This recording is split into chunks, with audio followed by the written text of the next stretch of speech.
If you're gonna worry about things, you have to think, is it gonna help my situation? And most of the time it's not, so you just have to adapt and overcome it. My fiance got pregnant. The baby was due on July 23rd, 2010. She went into labor on the 24th. When we got to the hospital, they couldn't find a heartbeat. It affected us both on a deep, deep level. I wrecked 10 months later, driving to work around 9:30 in the morning. Deer jumped in front of me. I swerved to avoid it, hit an embankment. I absorbed most of the impact. The next thing I remember is getting pulled out of the car, hearing the EMS guy say something popped. I got upset the first time when my neurologist came and said that I would never walk again. He sent me to a specialist in Charlotte, but after like the first few tests, the doctor was like, there's nothing we can do. I got upset then, but I'd already made peace with it. It's not the end of the world. It's better to hear the blunt truth than to string someone along with like some kind of hope. I mean, you can't move on from something like that when you're constantly thinking, oh, I will walk again. That's not going to solve anything. It's either going to happen or it's not. You can get over things. You just have to will it. You just have to accept things and move forward. You can't stop. I'd always lifted weights even before the accident, just not as serious. It must have been right at 3.5 years ago is when I started taking it serious.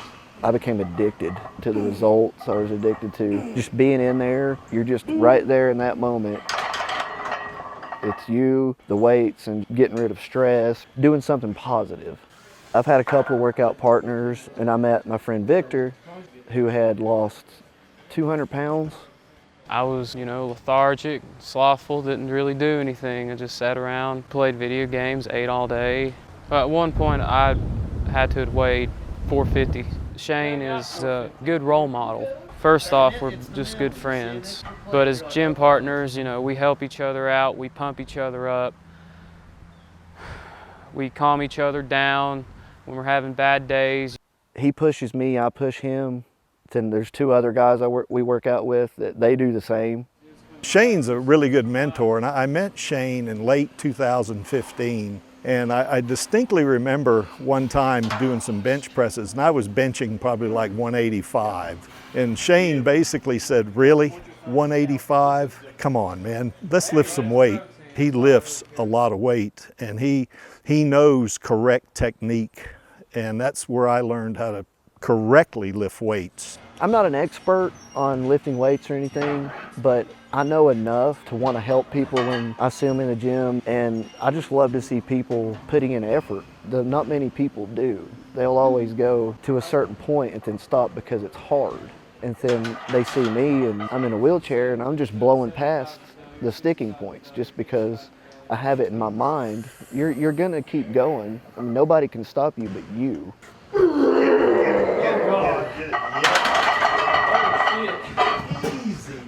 I want to go again. Oh, God. Easy. That one has way too easy. That felt amazing. Yes, it looked amazing. I mean, we crack jokes. Don't worry about counting. Start over. I didn't count. Why you can't catch? Well, I'm in a wheelchair. I might roll backwards and flip. I'll punch you. That'll be a assault on a handicap. What'd you do? Go.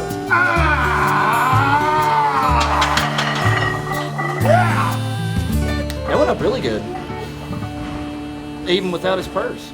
We've been going at it so hard that I noticed I was getting a lot stronger than I ever did in the past. He pushes himself each second of his life to just getting stronger. His goal is to be the strongest paraplegic. I've never heard him say that, but I know that's what he wants to be, and he's pretty close.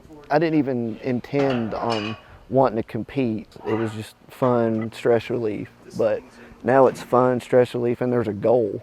I started looking into the Paralympics a little over a year ago, looking at videos, reading everything about them.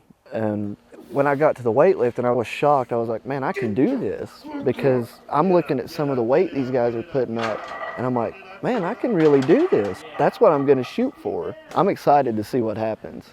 The one thing I want people to know, if you listen to what happened to me and where I am now, in life you're given two choices, adapt or die. You can adapt, make the best out of whatever situation you're in, or you can die. You get depressed, angry, sad, you pretty much give up on life. That shortens your lifespan. Now, I'm not wired that way. I want people to realize that things can always be worse. So it's up to you, nobody else.